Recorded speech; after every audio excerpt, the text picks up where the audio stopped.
Hi, it's Sandy Parker, and welcome to Crafting for Almost Everyone. Today we're going to make the fastest and simplest Christmas postcard you've ever seen. I hope you'll stay tuned. Well, before I start, I'm going to tell you that I either have a cold or the virus, and I'm getting a test done tomorrow. I haven't been around anybody. I have no idea how I got a cold or a virus. But unfortunately, that's where I am right now. I'll make sure to let you guys know how I do and what the results are of my test. But unfortunately, these things happen when you have a low immune system like I do from my arthritis. So with that being said, let's get on to our project. First off, I'll tell you that I wanted to do this at Thanksgiving, and Thanksgiving came and went, and I failed at my job. And here's what one of the postcards looks like. It's a vintage postcard, which I think is really fun and makes me think of when I was a kid and my grandmother had really cool old Christmas cards. And of course, this one is Thanksgiving. Below the video, I'll put you the links to all these free printables that I found on the internet, and that makes things easier for all of us. Let me show you the ones I liked for Christmas.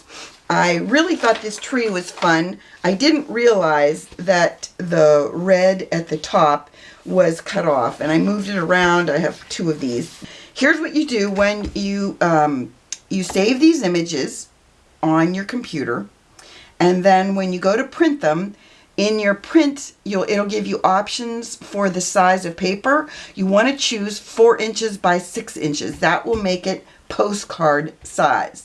So again, you're going to change in your print function to 4 by 6. And maybe I'll have Rich insert something to show you how to do that here, on your printer. So the first thing I did is I searched free vintage Christmas postcard printables. Hopefully you can see that in my Google search. And then I came up with a bunch of images. So I clicked on images. And then I just looked through them and found ones I liked. For instance, I liked this Christmas tree. So then what you're going to do is you're going to right click on that, save image as, and then I called this, I think, Christmas 4. I don't know if you can see that up there or not. Let's see if I can get it up there. And I did that with the other images that I liked, and I saved all of them. So then the next thing you're going to do is you're going to, well, get out of that. At the bottom of your screen, you're going to go to the little file folder that's yellow. See that? And then mine are right here under recent files, but it might be under downloads for you. In any case, so I clicked on the one I wanted. In this case, it's Christmas 1. And I double click on it. And that was that tree. And then what you're going to do is go up to the top right where the print icon is and click on that. Then it's going to give you a bunch of options. The only option you really need to look at is this one. You need to change it to 4 by 6 inches. You see that? Once you've done that, you're going to click on that, and then you're going to print. Make sure you have cardstock in your printer when you do that, and then I have had no problem using Michaels Heavyweight cardstock in mine, and it worked really well. So that's my recommendation, is to do that. Then once you print that, then you'll cut it like I show you in the video, and you're ready to roll. One last note for you before you get started. If you don't have a postcard back, the address part of your postcard, if you don't have that stamped like I do, all you have to do is either download it and print it on the reverse of your postcard, or you can just write the information on the back of your postcard. You can write postcard and then draw a line like a T and then put your address in. That'll work as well. So let me show you exactly what I want to do with these. I'm going to cut them out. I'll just cut one out so you can get an idea of my plan.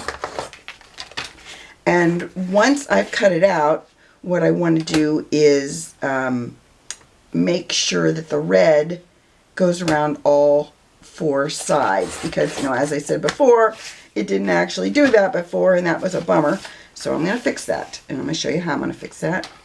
I'm sorry if I'm not in the screen. I cut off, the sides were a little bit too wide in the red. Hopefully you can still see this. I'm going to try and straighten it out. Ooh, cut off a little bit more than I wanted to there. Here's what you do to make this simple. If you have a problem like my little red border, if you have this problem, and you won't because this was a specific image that I chose that I didn't realize had the problem, but the other images I have, I didn't have any problem at all with, you know, the borders. So I'm taking one of my red alcohol markers, and this one I think is called Rose Red, and I'm just going to go over the four sides with it. And this way I'll also get the same color on all four sides, which is obviously something you're going to shoot for. I put my postcard stamp, and I'm sorry, I don't remember the name of the company that I got this stamp from, but it was a really beautiful one.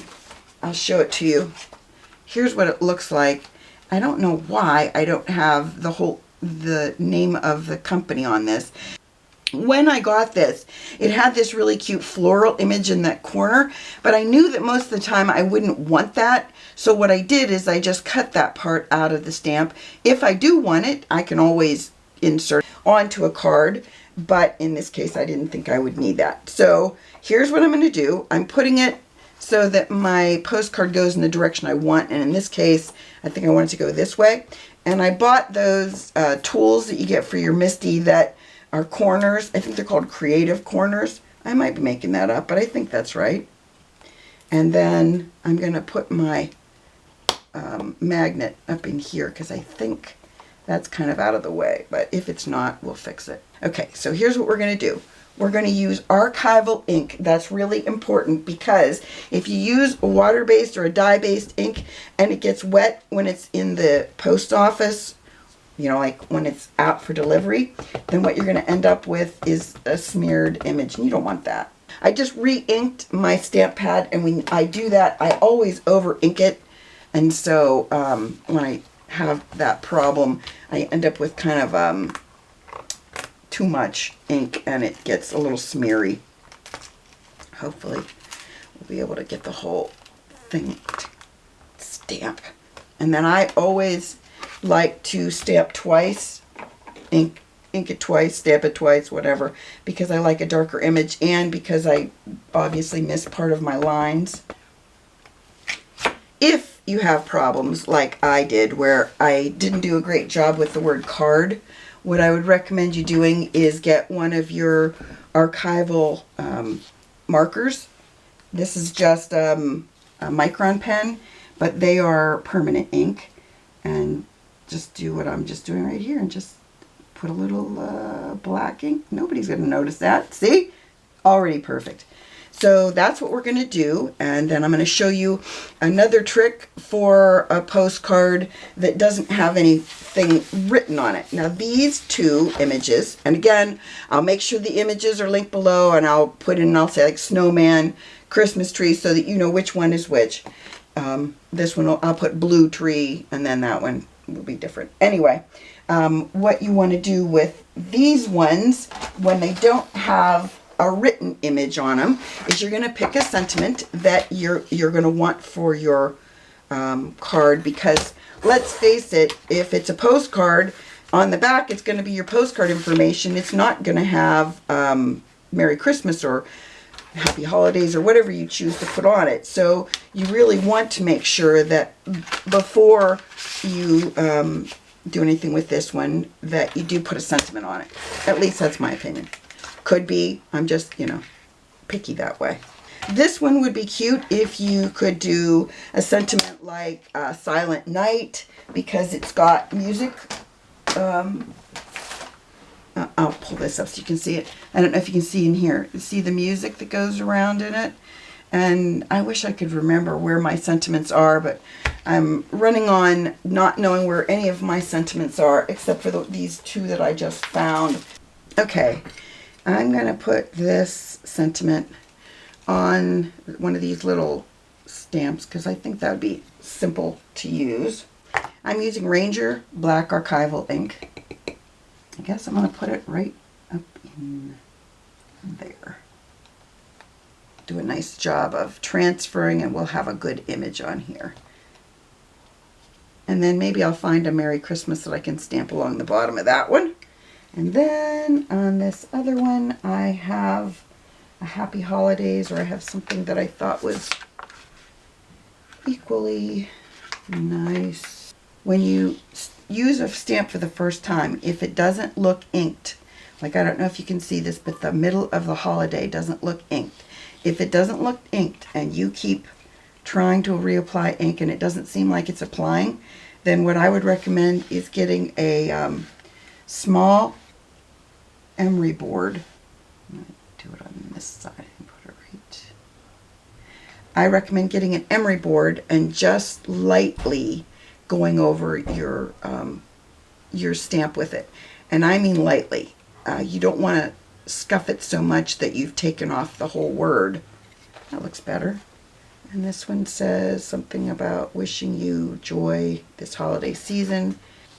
If you don't use a MISTI, like I'm not using a MISTI, what you want to make sure of is that you're leaving this stamp on here long enough so the ink transfers. Because if you don't leave it on there long enough, then you're going to get partial image and you're going to be so frustrated with this process. You're not going to be happy with it at all. And you see the holiday didn't absorb the ink, and I didn't realize that. Darn it. Okay, so what I'm going to do is back to that micron pen. Once this is dry, you want to make sure your ink is dry before you do this, but good enough. So then we're just going to, now if you wanted to, you could put an outline around this like we did with the red. You could do that with like a, let's say you liked a blue marker or something if you want to outline it. But I'm not going to do that. I'm just going to stamp the back with my postcard stamp. And you want to make sure that you want to put your postcard in the way you want it to be stamped. So if there's a direction that you prefer the top to be, make sure you put it in there so that you have that the way you want it. So here's how they came out. I think they're cute and they remind me of being young and having my grandmother have cards like this, not postcards, but actual cards that look like this, vintage and cute. If you use this one, it already says a Happy Christmas on it, but you do have to, you can either cut all of the red border off or add that line across the top. Or if it doesn't bother you, you don't have to put the red line across the top, since it's missing. But this is the one that you don't have to do anything to. And there are a lot of free vintage postcard images on the internet. I hope you enjoyed this. You give it a thumbs up and subscribe. And please tell your friends about me on social media because you know I love that. And thanks so much for watching. Bye-bye.